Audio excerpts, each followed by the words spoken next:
अस्सलाम वालेकुम स्टूडेंट्स, जैसा कि आपको आइडिया होगा लास्ट लेक्चर में हम लोग बेंजीन के बारे में कैक्यूल स्ट्रक्चर डिस्कस कर चुके हुए हैं, जिसको फर्दर एक्सरे एनालिसिस ने वेरीफाई किया। उसके बाद कैक्यूल के स्ट्रक्चर पे दो मेजर ऑब्जेक्शंस लगे। वो ऑब्जेक्शन ये थे कि कैक्यूल ने कहा कि benzene is highly unsaturated structure, जिसके अंदर 3 डबल बॉन्ड होते हैं जो ऑल्टरनेट कर रहे होते हैं विद सिंगल बॉन्ड्स। अगर वाकयातन बेंजीन हाईली अनसैचुरेटेड है तो definitely it should give the addition reactions easily और readily while substitution reaction reluctantly. लेकिन होता क्या है, बेंजीन एडिशन रिएक्शन रिलक्टेंटली देता है और सब्स्टिट्यूशन रिएक्शन कंपैरेटिवली रेडीली देता है। तो ये ऑब्जेक्शन लगी। और साथ साथ इसके अंदर 3 पाई बॉन्ड होना, इसका मतलब है it should be highly reactive. लेकिन देखा गया कि बेंजीन हाईली स्टेबल स्ट्रक्चर है। तो अब हमने इन जो ऑब्जेक्शंस को नलीफाई करना है या इन ऑब्जेक्शंस को आप कह लें कैसे दूर किया गया, ये स्टडी करना है। और हमारा टॉपिक है modern concept about the structure of benzene. तो देखिए जरा, मॉडर्न कॉन्सेप्ट about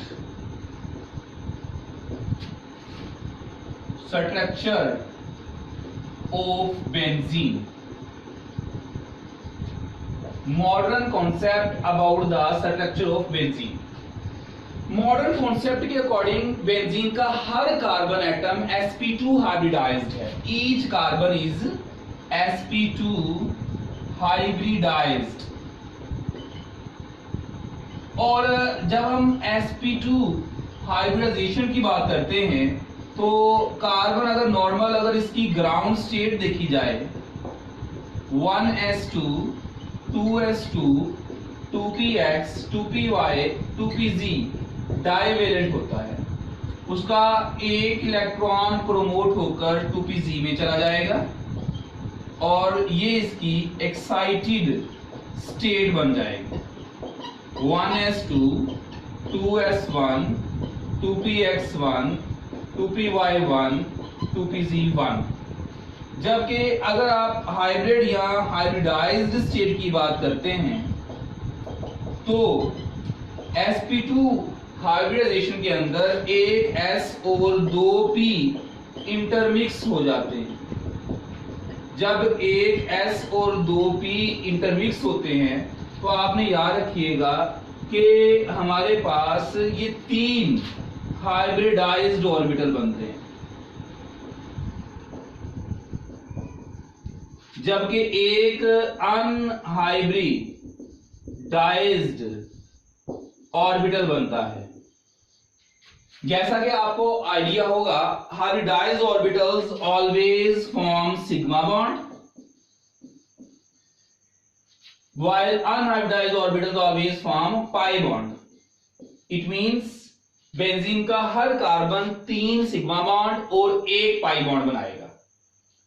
अब जब हम इसका स्ट्रक्चर ड्रॉ करते हैं तो बेंजीन चूंकि हेक्सागोनल होता है, मैं स्ट्रक्चर ड्रॉ करता हूं जी बेंजीन का हेक्सागोनल स्ट्रक्चर।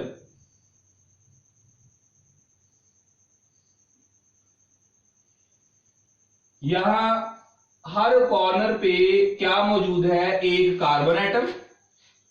हर कॉर्नर पे एक कार्बन एटम मौजूद है और हमने बात की है कि हर कार्बन क्या है, sp2 हाइब्रिडाइज्ड। sp2 का मतलब होता है ट्रायंगुलर प्लेनर। तो ये एक ट्रायंगुलर प्लेनर कार्बन हो गया, ये दूसरा ट्रायंगुलर प्लेनर कार्बन हो गया, ये तीसरा ट्रायंगुलर प्लेनर कार्बन हो गया, ये चौथा ट्रायंगुलर प्लेनर कार्बन, ये पांचवा ट्रायंगुलर प्लेनर कार्बन और ये छठा ट्रायंगुलर प्लेनर कार्बन है। इसमें आप लोग ऑब्जर्व करें, हर ऑर्बिटल का नाम sp2 है। तो इस तरह से बेंजीन ने 6 सिग्मा बॉन्ड्स बना लिए, 6 सिग्मा बॉन्ड्स जो कि sp2 ओवरलैपिंग से बने हैं। जबकि ये जो हमारे पास एक एक इलेक्ट्रॉन आप इस तरह से कह ले मौजूद है, ये मजीद एक एक हाइड्रोजन के साथ बॉन्ड बना लेता है, और ये भी 6 डेफिनेटली सिग्मा बॉन्ड्स हैं, और ये sp2 और s ओवरलैपिंग से बने हैं। इस तरह बेंजीन ने टोटल 12 सिग्मा बॉन्ड्स बना लिए, और ये आपके सामने क्या शो किया गया है, this is the sigma framework of benzene. Benzene का सिग्मा फ्रेमवर्क शो किया गया है। अब ये सिग्मा फ्रेमवर्क है, तो क्वेश्चन ये है, where are the 2pz unhybridised orbitals. याद रखिएगा 2pz unhybridised orbital always remain perpendicular over the hybridised orbital. यूं समझने, मेरा ये जो हाथ है ये बेंजीन के प्लेनर ट्रायंगुलर प्लेनर स्ट्रक्चर को इंडिकेट कर रहा है। एक 2pz ऐसे होगा, एक 2pz यहां पे ऐसे होगा, एक 2pz ऐसे होगा। इसी तरह 6 के 6 2pz अनहाइब्रिडाइज्ड ऑर्बिटल होंगे, वो above and below the line joining the two nuclei overlap करेंगे। एक इलेक्ट्रॉनिक क्लाउड ऊपर बन जाएगा और एक इलेक्ट्रॉनिक क्लाउड नीचे बन जाएगा। हम इसको ऐसे इंडिकेट करते हैं। हमारे पास अगेन ये जो आप कह लें स्ट्रक्चर है, ये किसका है, बेंजीन का। इसके 6 कॉर्नर है, हर कॉर्नर पे क्या मौजूद है, कार्बन एटम। एक ये है 2pz अनहाइब्रिडाइज्ड ऑर्बिटल है, एक ये 2pz अनहाइब्रिडाइज्ड ऑर्बिटल है, एक ये 2pz अनहाइब्रिडाइज्ड ऑर्बिटल है, ये 2pz, ये 2pz और ये 2pz। इस तरह से ये टोटल मेरे पास 6 2pz अनहाइब्रिडाइज्ड ऑर्बिटल्स वो हमारे पास आते हैं। ये अनहाइब्रिडाइज्ड ऑर्बिटल्स ये क्या करेंगे, ये डेफिनेटली आप कह ले बॉन्ड बनाए। मैं कहता हूं ये दोनों आपस में ओवरलैप अबव एंड बिलो करते हैं, ये दोनों आपस में कर लेते हैं और ये दोनों आपस में कर लेते हैं ओवरलैप। तो इस तरह से हमारे पास एक इलेक्ट्रॉनिक क्लाउड आप कह ले कि अबव द प्लेन बनता है, और एक इलेक्ट्रॉनिक क्लाउड आप कह लें बिलो द प्लेन बनता है। यानी एक electronic cloud above the plane होगा, एक क्या होगा, बिलो द प्लेन। और ये किस चीज को इंडिकेट कर रहा है, this indicates the delocalised pi electron system या पाई इलेक्ट्रॉनिक क्लाउड। और इस कॉन्सेप्ट के अकॉर्डिंग चूंकि बेंजीन के अंदर डीलोकलाइजेशन ऑफ पाई इलेक्ट्रॉन्स पाई जाती है, इस वजह से benzene is highly stable structure. जो कि पीछे आप कह ले बात की गई थी कि बेंजीन के अंदर दरअसल आप कह ले पाई इलेक्ट्रॉन्स होते हैं, then it should be highly reactive. तो वो बात फिर यहां पे आप कह ले गलत साबित हो गई कि बेंजीन पाई बॉन्ड होने के बावजूद हाईली रिएक्टिव नहीं है बल्कि स्टेबल है। वजह यह है डीलोकलाइजेशन ऑफ पाई इलेक्ट्रॉन्स। और वो डीलोकलाइजेशन की बुनियादी वजह क्या है, उसके अंदर हर कार्बन एटम sp2 हाइब्रिडाइज्ड है और हर एंगल इसके अंदर क्या है, 120 डिग्री का पाया जाता है। इस तरह से बेंजीन में टोटल हमारे पास 3 पाई बॉन्ड्स बनते हैं, और ये 3 पाई बॉन्ड जो होते हैं 2pz ओवरलैपिंग से बन रहे हैं दरअसल। तो टोटल बॉन्ड्स बेंजीन में कितने हो गए, 15, ठीक है जी। और टोटल सिग्मा इलेक्ट्रॉन्स, ठीक है, अगर मैं बात करूं तो टोटल सिग्मा इलेक्ट्रॉन्स, एक बॉन्ड में 2 इलेक्ट्रॉन होते हैं, 12 बॉन्ड्स में 2 × 12 24। और टोटल पाई इलेक्ट्रॉन्स कितने हो जाएंगे इसके पास, वो हमारे पास हैं जी 3 × 2, चूंकि 3 पाई बॉन्ड्स हैं, 6 इलेक्ट्रॉन्स, तो ये 24 इलेक्ट्रॉन्स। तो कुल मिलाकर इसके पास टोटल इलेक्ट्रॉन जो हैं वो 30 बनते हैं 15 बॉन्ड्स के केस में। ये हमारे पास क्या था, modern concept about the structure of benzene, जिसने ये प्रूव किया कि benzene has delocalised pi electrons. अब बेंजीन एक हाईली स्टेबल स्ट्रक्चर है, इसको मजीद एक्सप्लेन किया गया with the help of resonance. जी स्टूडेंट्स, हम बात कर रहे थे benzene is highly stable structure. इसको मजीद वेरीफाई करने के लिए हमारे पास स्टेबिलिटी ऑफ बेंजीन है। आप लोगों ने एक बात अपने जहन में रखनी है कि stability of a compound is directly related with the resonance energy. Resonance energy क्या होती है? रेजोनेंस एनर्जी एक्चुअली दो एनर्जीज में डिफरेंस का नाम है। वो एनर्जीज कौन कौन सी हैं? एक कैलकुलेटेड और एक्सपेक्टेड एनर्जी, और एक होती है हमारे पास एक्चुअल और एक्सपेरिमेंटल एनर्जी। इन दोनों में एनर्जी का डिफरेंस रेजोनेंस एनर्जी कहलाता है, और जिस कंपाउंड के पास जितनी ज्यादा रेजोनेंस एनर्जी होती है वो कंपाउंड उतना ही ज्यादा क्या होता है? स्टेबल। हम कंसीडर करते हैं जी, हमारे पास एक कंपाउंड है जिसमें जस्ट एक सिंगल डबल बॉन्ड मौजूद है, और हम कहते हैं कि इस कंपाउंड को साइक्लोहेक्सीन, इसमें एक आइसोलेटेड डबल बॉन्ड मौजूद है। हाइड्रोजनेशन इसकी करवाते हैं और ये कंपाउंड कन्वर्ट हो जाता है इनटू द साइक्लोहेक्सेन। जब हमने इसकी हीट ऑफ हाइड्रोजनेशन देखी, पता चला ये -119.5 किलो जूल्स पर मोल है।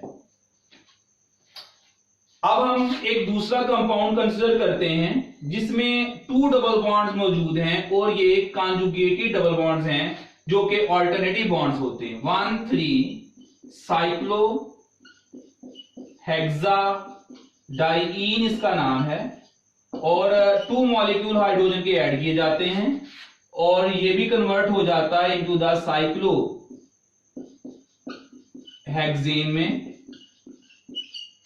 और हम एक्सपेक्ट करते हैं कि हीट ऑफ हाइड्रोजनेशन 119.5 से डबल होगी, जो कि 239 किलो जूल्स पर मोल होती है।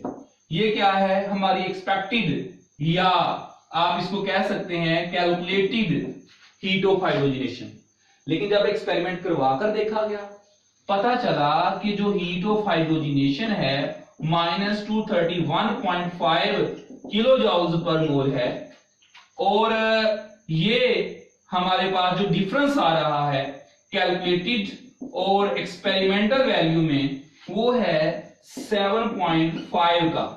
इसका मतलब है कि 1,3 साइक्लोहेक्साडाइईन मेरी एक्सपेक्टेशन से कंपैरेटिवली स्टेबल स्ट्रक्चर है। जब हम बात करते हैं कौन सा कंपाउंड 1,3,5 साइक्लोहेक्साट्राइईन, याद रखिएगा ये एक स्पोज्ड स्ट्रक्चर है। यूं समझें ये बेंजीन नहीं है। बेंजीन में तो डीलोकलाइज्ड इलेक्ट्रॉन्स होते हैं ना। हमने इसको 1,3,5 कहा है, इसका मतलब है मैंने इसके 3 बॉन्ड्स फिक्स कर दिए, carbon number 1, carbon number 3, carbon number 5 पे। अगर ये तीनों बॉन्ड्स फिक्स होते तो आपने अपने जहन में रखना है इसकी जो इसको साइक्लोहेक्सेन में हम कन्वर्ट करते और हीट ऑफ हाइड्रोजनेशन होती, वो डेफिनेटली 3 टाइम्स होती -119.5 के, जो कि हमारे पास कितना आंसर आ रहा है -358.5 किलो जूल्स पर मोल। ये कौन सी है? ये है कैलकुलेटेड अमाउंट ऑफ एनर्जी। जब हमने इसकी हीट ऑफ हाइड्रोजनेशन एक्चुअल में फाइंड आउट की, किसके साथ? बेंजीन के साथ, क्योंकि ऐसा मेरे पास कंपाउंड कोई नहीं है, बेंजीन ही है। तो मैंने जब फाइंड करके देखी तो पता चला आंसर आया है 208 किलो जूल्स पर मोल। और अब आप एक्सपेरिमेंटल और आप कह लें कैलकुलेटेड में डिफरेंस चेक करें जरा, कितना आता है 150.5 किलो जूल्स पर मोल, जो कि हमारे पास क्या होता है? Resonance energy. देखें 150.5 कितनी बड़ी वैल्यू आ गई। इवन ये मेरे पास जो स्ट्रक्चर है ये तो इस कंपाउंड से भी क्या है, एक तरह से मैं कहता हूं स्टेबल। क्यों? इसकी तो रेजोनेंस एनर्जी बहुत ज्यादा है। इसमें तो फिर 231 रिलीज हुई थी, यहां पे कितनी हो रही है? 208। तो इसका मतलब ये हुआ कि ये मेरे पास एक हाईली स्टेबल स्ट्रक्चर हो गया। तो benzene is highly stable structure because it's resonance energy is very high. मैं इसी चीज को ग्राफिकली भी एक्सप्लेन कर सकता हूं। आप यहां ग्राफिकली इस बात को अगर एक्सप्लेन करें तो हमारे पास अगर ग्राफ ड्रॉ किया जाए किसमें, एनर्जी, और यहां पे हम बात करते हैं साइक्लोहेक्सेन जो कि एक हाईली स्टेबल स्ट्रक्चर है। अगर हम कन्वर्ट करते हैं किसको, ये कंपाउंड जो है आप कह लें साइक्लोहेक्सीन, इस कंपाउंड को, तो वैल्यू आ रही -119.5 किलो जूल्स पर मोल। इसके बरक्स अगर मैं ये कंपाउंड लेता जिसमें 2 डबल बॉन्ड मौजूद हैं, तो एनर्जी की जो वैल्यू थी वो हमारे पास इसका डबल 239, लेकिन एक्चुअल में रिलीज कितनी हुई 231.5 किलो जूल्स पर मोल। इसी तरह अगर आप इसमें 3 टाइम्स की बात करते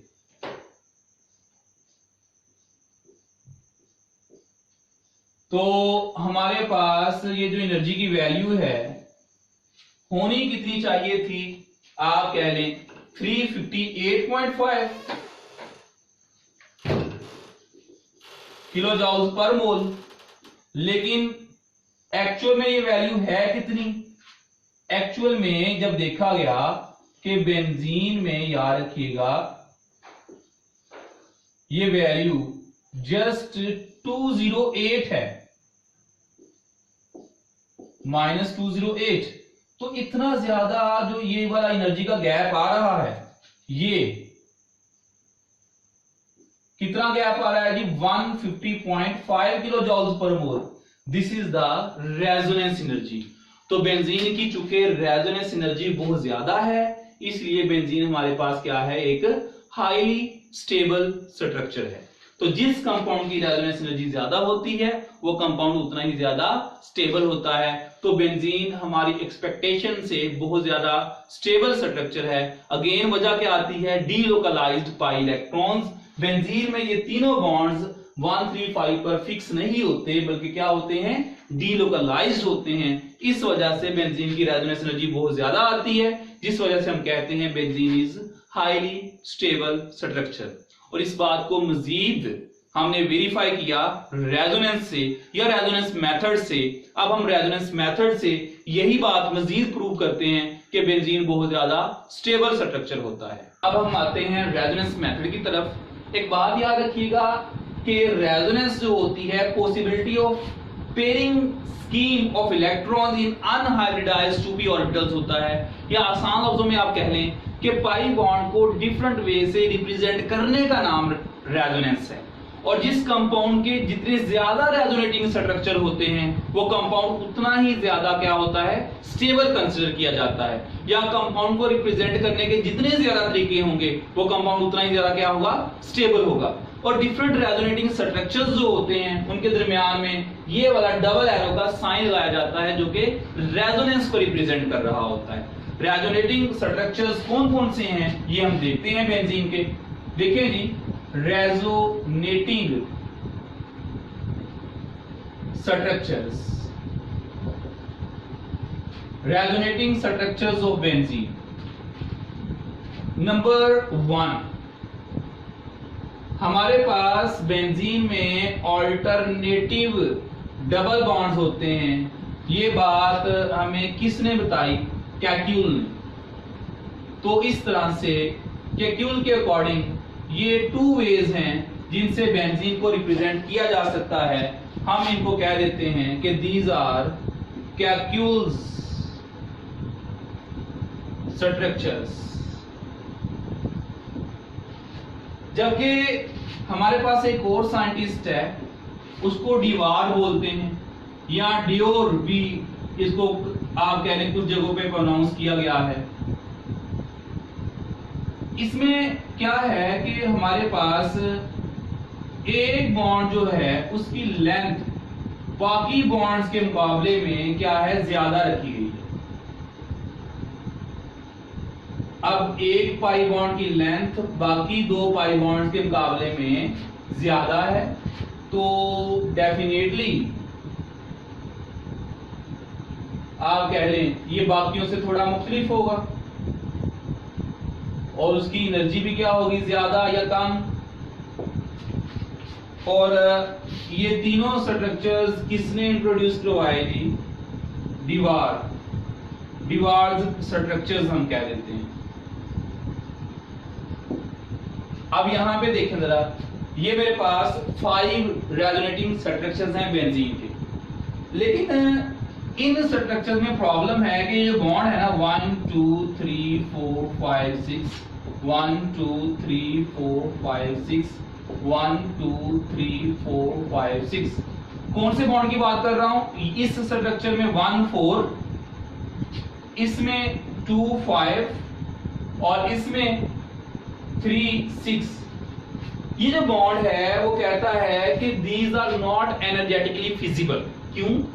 क्योंकि हमारे पास बॉन्ड लेंथ और बॉन्ड एनर्जी आपस में इनवर्सली प्रोपोर्शनल होते हैं। याद रखिएगा, बेंजीन का जो स्ट्रक्चर होता है वो एक रेगुलर स्ट्रक्चर होता है, रेगुलर हेक्सागोनल से मुराद होता है। इसकी तमाम बॉन्ड लेंथ्स, तमाम बॉन्ड एंगल्स इक्वल हैं, उनकी बॉन्ड एनर्जीज भी डेफिनेटली इक्वल होंगी। तो जब एक बॉन्ड की लेंथ बाकी बॉन्ड्स के मुकाबले में ज्यादा होगी तो उसकी बॉन्ड एनर्जी कम होगी। आप इस तरह कह लें, ये कैसे पॉसिबल हो सकता है कि बेंजीन के अंदर 3 पाई बॉन्ड हैं और 2 बॉन्ड का लेंथ डिफरेंट है और एक बॉन्ड की लेंथ डिफरेंट है, और जिसकी वजह से उनकी बॉन्ड एनर्जी भी डिफरेंट होगी। तो आप कह सकते हैं कि 1 4 2 5 और 3 6 बॉन्ड जो हैं ये एनर्जेटिकली और थर्मोडायनेमिकली फिजिबल नहीं है। So these 3 structures are rejected. ये तीनों को क्या कर दिया गया, रिजेक्ट कर दिया गया। ठीक हो गया। उसके बाद हम एक और बात करते हैं, अल्केन में जो carbon to carbon bond length होती है 1.54, ठीक है ना, एंगस्ट्रॉम होती है, जबकि अगर हम बात करें अल्कीन में 1.34 एंगस्ट्रॉम होती है। अगर आप बात करते हैं किसकी, अल्काइंस की, तो ये 1.20 एंगस्ट्रॉम होती है।